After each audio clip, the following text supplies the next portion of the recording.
Hello guys, in today's video I'm going to show you how to fix Minecraft Legends lagging issue. If you want to fix it, all you have to do first click here and then type GeForce Experience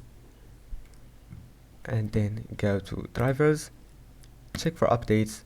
and make sure to install the latest update for your graphics card, and then go to settings, scroll down and enable image scaling. After that, just go back and try again, and if that doesn't fix your problem, let's move to the next step. Click here and then go to graphics settings.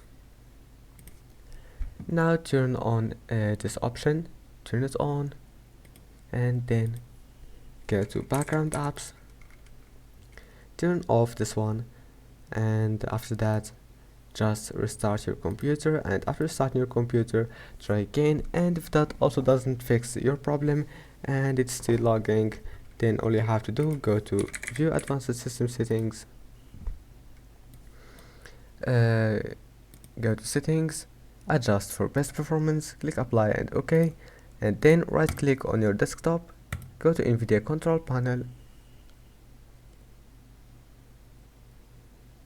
and then just wait a few seconds and this window will pop up, and then click use my preference, move it to performance and click apply, and that's it. I hope that can help you, and see you in the next video.